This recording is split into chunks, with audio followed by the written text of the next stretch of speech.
ಇರುವಂತ ಶಿಕ್ಷಕರು ನಿವೃತ್ತಿ ಅಂಚಿನಲ್ಲಿ ಇದ್ದವರು. ಯಾಕಂದ್ರೆ ಅವರಿಗೆ ಸಿಗಬೇಕು ಸವಲತ್ತು ಅನ್ನೋದಲ್ಲ, ಅವರ ಜೂನಿಯರ್ ಸಾಕಷ್ಟು ಜನ ಇದ್ದಾರೆ. ಈಗೀಗ ತರಬೇತಿ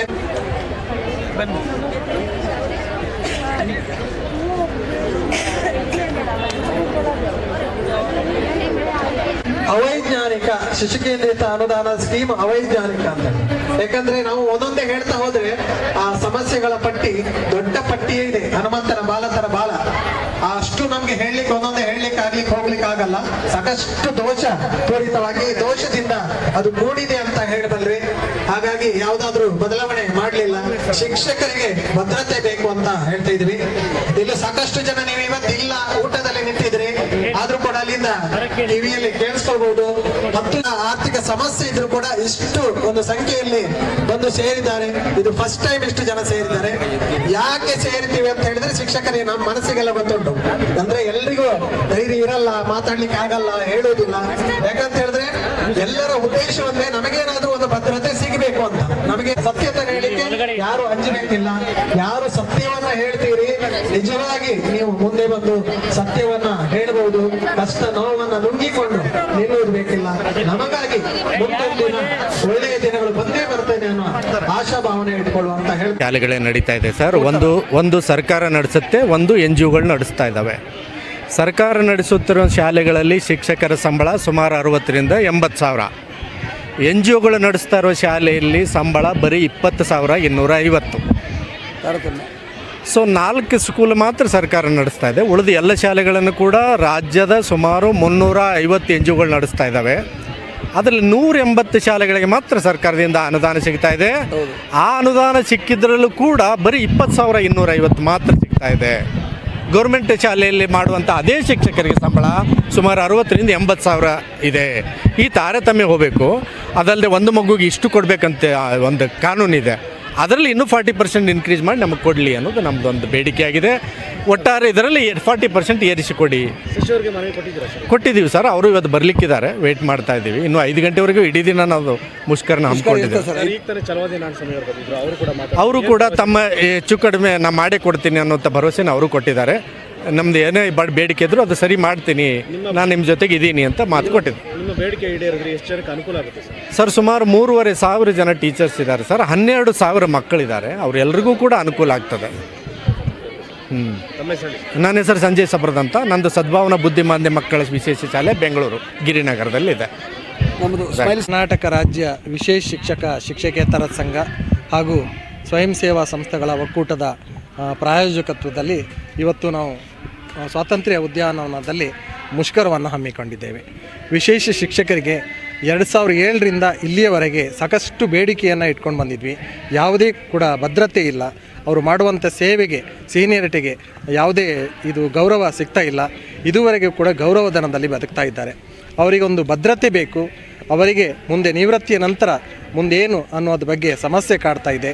40 ವರ್ಷ 50 ವರ್ಷ ಸೇವೆ ಸಲ್ಲಿಸಿಯೂ ಕೂಡ ಅವರು ಯಾವುದೇ ಪ್ರತಿಫಲ ಇಲ್ಲದೆ ಅವರು ಮನೆಗೆ ತೆರಳುತ್ತಾ ಇದ್ದಾರೆ. ಸಾಕಷ್ಟು ಸಮಸ್ಯೆಯಲ್ಲಿದ್ದಾರೆ. 30 ವರ್ಷ ಸೇವೆ ಸಲ್ಲಿಸಿದಂಥವರಿಗೆ ಅಥವಾ ಈಗಾಗಲೇ ಸೇವೆಯನ್ನು ಯಾರು ಸಲ್ಲಿಸ್ತಾ ಇದ್ದಾರೆ ಇಬ್ಬರಿಗೂ ಕೂಡ ಈಕ್ವಲ್ ಸ್ಯಾಲ್ರಿ, ಸಮಾನ ಕೆಲಸಕ್ಕೆ ಸಮಾನ ವೇತನ ಇಲ್ಲ. ಅತಿ ಕಡಿಮೆ ಸಂಬಳದಲ್ಲಿ ಅವರು ಕೆಲಸವನ್ನು ಮಾಡ್ತಾ ಇದ್ದಾರೆ.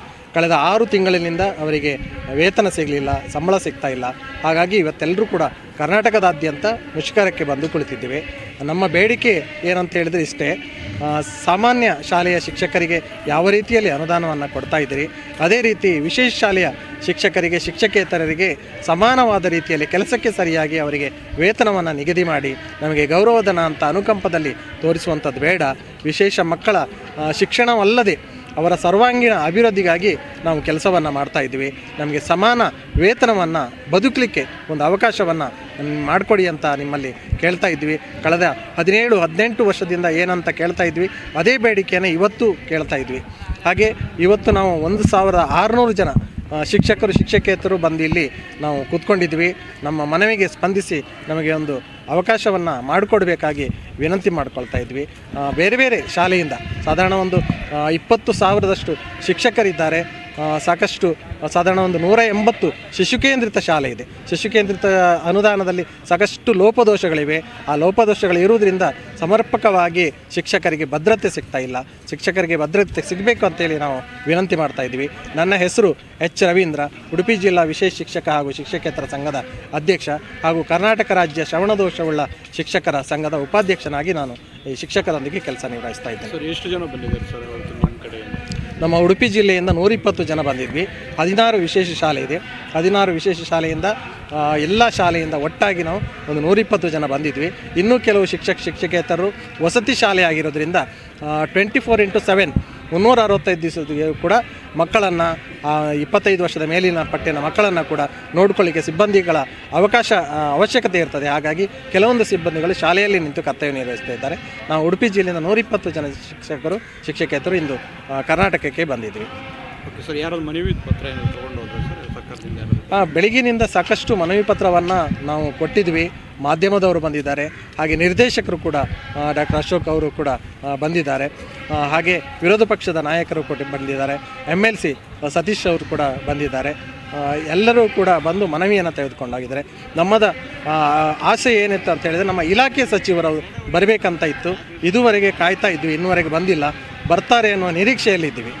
ಮಹಿಳಾ ಮತ್ತು ಮಕ್ಕಳ ಅಭಿವೃದ್ಧಿ ಇಲಾಖೆ ಸಚಿವರಾದಂಥ ಲಕ್ಷ್ಮೀ ಹೆಬ್ಬಾಳ್ಕರ್ ಅವರು ಬರಬೇಕಂತ ಶಿಕ್ಷಕರು ಕಾಯ್ತಾ ಇದ್ದೀವಿ. Thank you. 25 ವರ್ಷದಿಂದ ನಾವು ಸೇವೆ ಮಾಡ್ತಾ ಇದ್ದೀವಿ.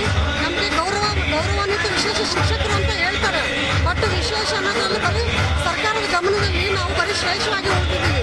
ಯಾವುದೇ ಒಂದು ಕಾನೂನು ರೀತಿಯಲ್ಲಿ ಸೌಲಭ್ಯಗಳಾಗಲಿ ನಮಗೆ ಇದುವರೆಗೂ ತಲುಪಿಲ್ಲ.